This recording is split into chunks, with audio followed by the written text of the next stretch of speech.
The views and opinions expressed are those of the presenters and do not necessarily reflect the official policy or position of any company. Any content provided should be considered their opinion and are not intended to be interpreted as an endorsement. Today's topic is a look into the life of a scientist solving a problem. Welcome to our Solutions for NanoAnalysis podcast, brought to you by Bruker Nano Analytics. We look forward to bringing you a new podcast regularly. My name is Cody Morton. I'm a marketing communications specialist at Bruker Nano Analytics and an information enthusiast.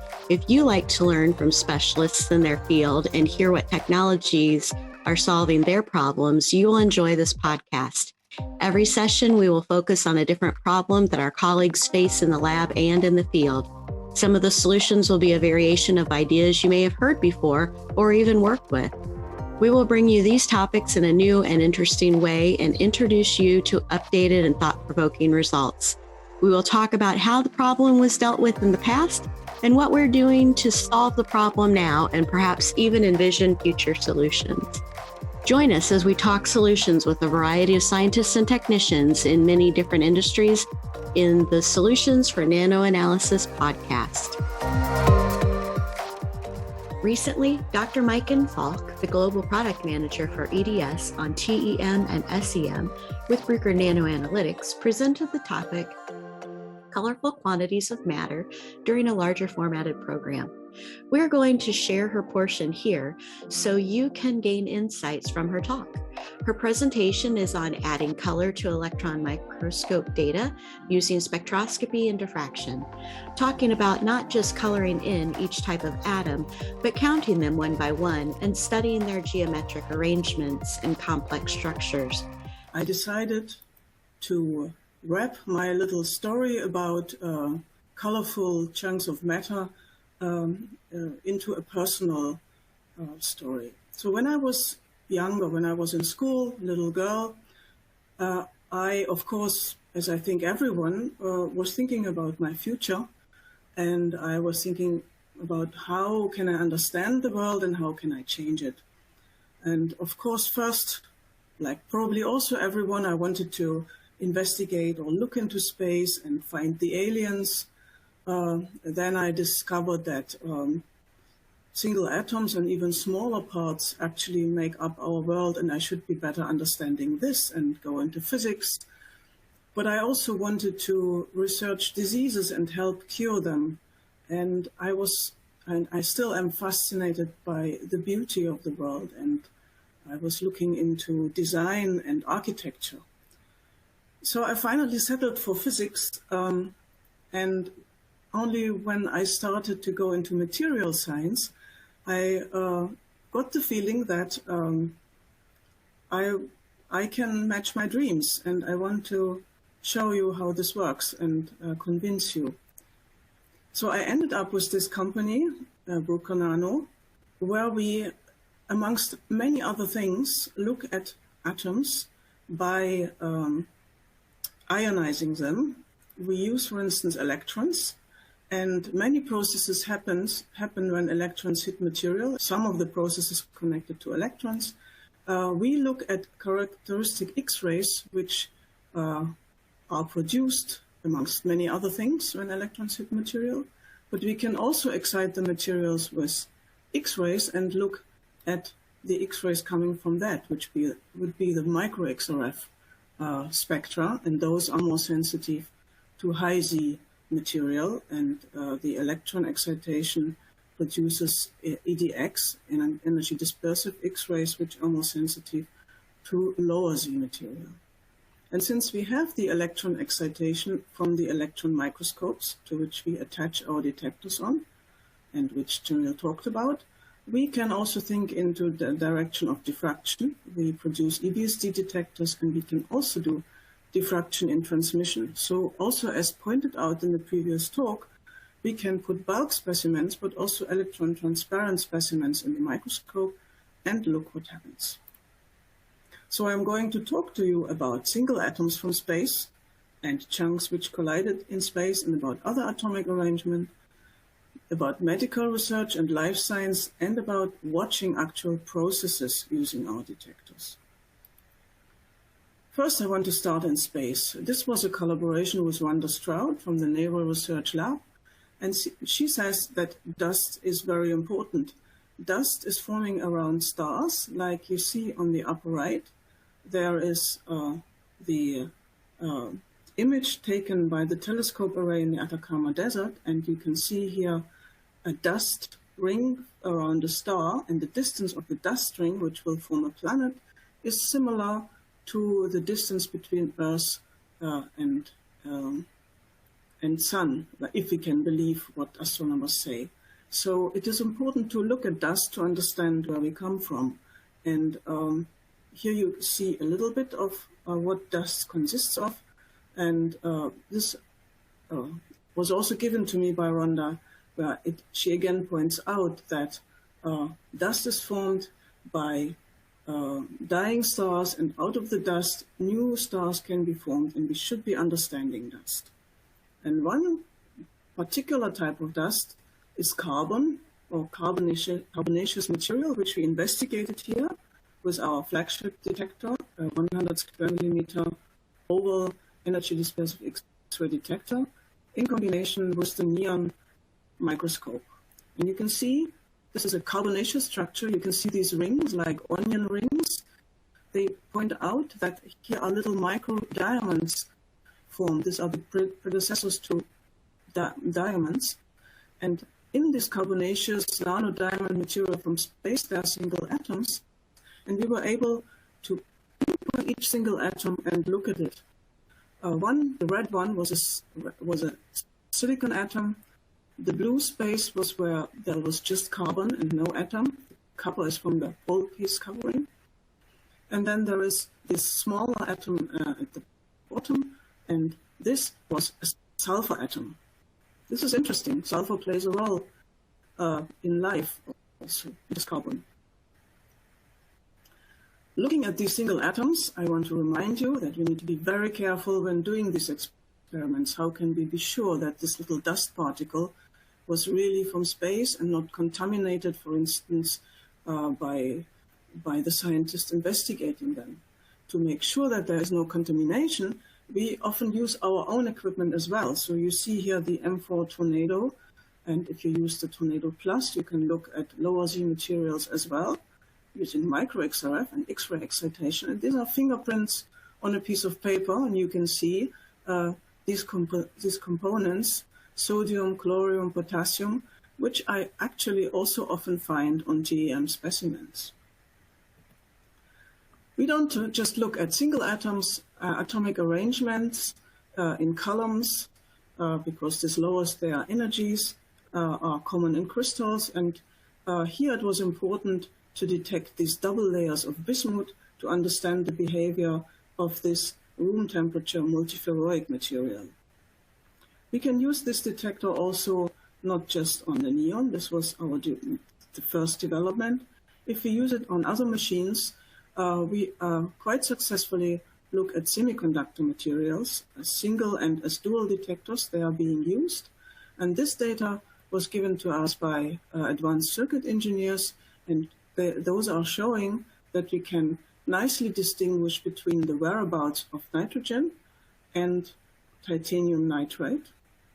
And we can also distinguish and deconvolute hafnium, silicon, and tungsten and other elements which are important to distinguish in semiconductor industry. I want to go back to space. There is a Stardust mission, and it consists of an experiment where some kind of spacecraft collects dust which is produced by a comet. And we were approached when the bright detector for investigating the result was used. So there were test experiments done to find the suitable detector, where microcraters were generated by meteor-like projectiles in an aluminum foil. And for that, we used a specific detector, which is also described by Nestor Zalusek. It just does not come from the side, as the previous one I showed you, but it is put underneath the pole piece, and it's flat and annular, and therefore it has a much higher collection angle. It can be above 1 steradian. So it's put in here, and this is how it looks underneath the pole piece. And using that detector, we can look into these microcraters without shadowing effects. You can see here that we have such a microcrater. We can look inside and we can get a spectrum out of each single point. And this is a huge data set with many data points, and we can identify each of those. And finally, these, what we call lovingly the flat quad detector, was also selected for the Stardust mission to be used. These were just test experiments from a comet, but we also looked at the meteorite sample, which came, so it's called a meteorite when it has fallen onto the Earth, and there we can see similar structures. You can see here these structures which are shaped like spherical indents, and this was a revelation to the Meteorite Research Society that actually that meteorite material, the red one, iron chondros, was hit with another material during its flight through space, and this other material produced these spherical sulfur inclusions. It was a very interesting result, which we also investigated by EBSD. Now I want to stick a little bit with this detector, which we use in SEM, for medical research as well. Titanium oxide is investigated as a coating for implants so that our cells can grow back a little bit more easy, but during the operation, bacteria can settle on the wound. And I think personally that operation theaters should be as clean as semiconductor industry works, but I don't think that's the case. At least I haven't seen it that way. But we are moving toward that, and putting small gold nanoparticles onto the surface of such implants changes the surface potential, which leads to electrocution of bacteria which are potentially settling on this. So that's a very interesting research, which is also combined with fluorescence light microscopy and statistical analysis of number and distribution of these nanoparticles, because of course we still want our own cells to grow. Some more examples what the flat quad, this annular detector, can do. And here is, as we have a speaker from Hitachi, how it sits on a Hitachi SEM. We can look at polymers and again, without shadowing, move in deep and look at these nanoparticles which are incorporated into the polymer for better thermal stability when used as plastic around car engines. We can, of course, look at semiconductor nanostructures. This is a FIPSINT sample investigated in SEM. So what Jamil called SEM STEM, some call it TSEM. It will be interesting which name will make it.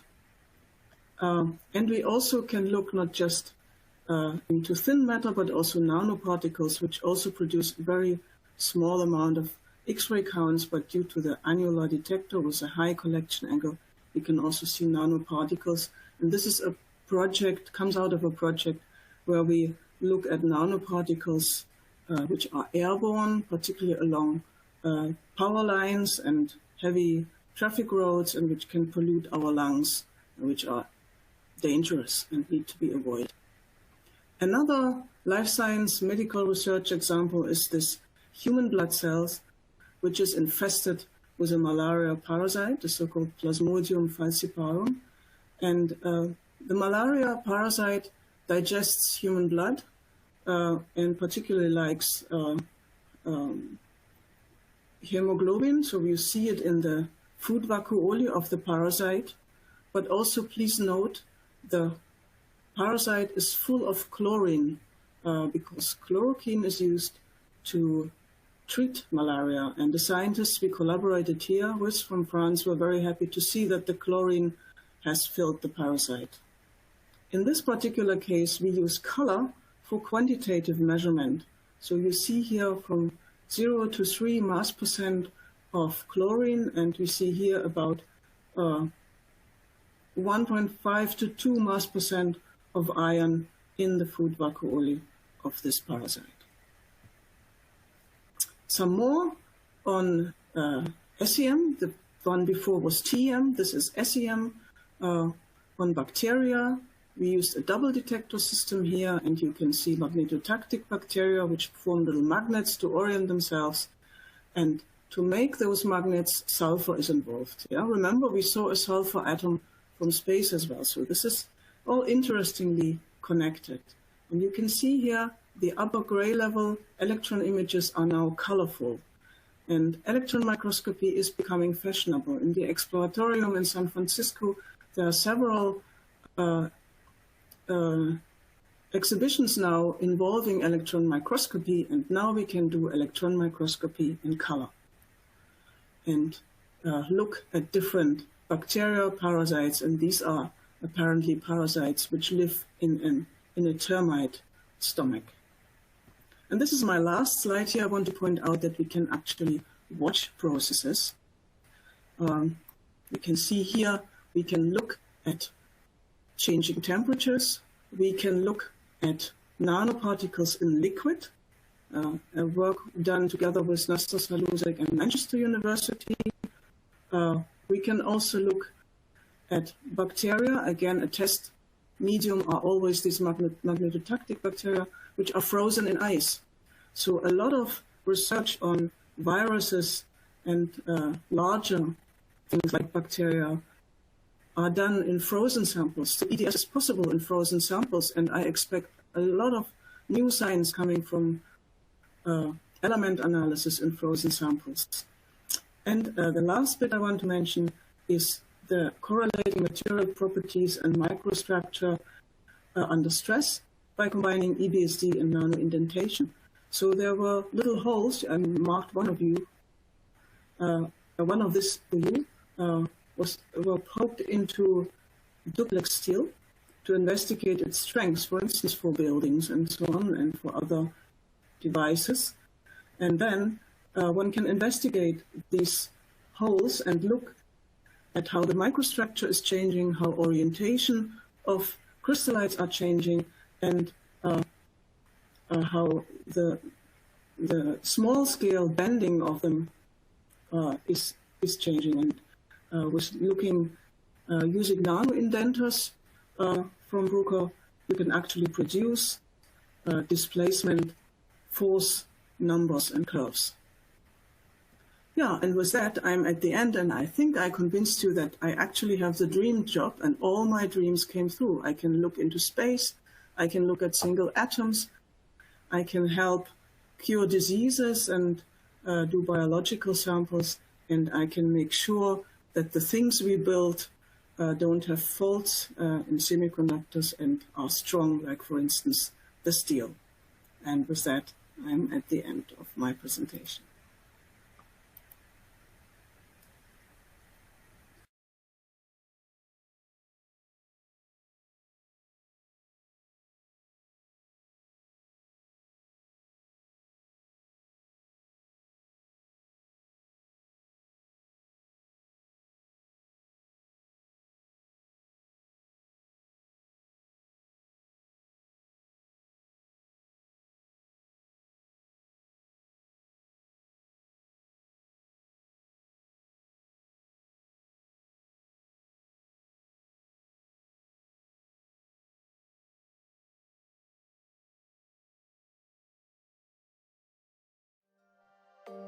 Thank you to our speakers today. If you would like more information about today's topic or to submit a topic idea, please email info.bna@bruker.com.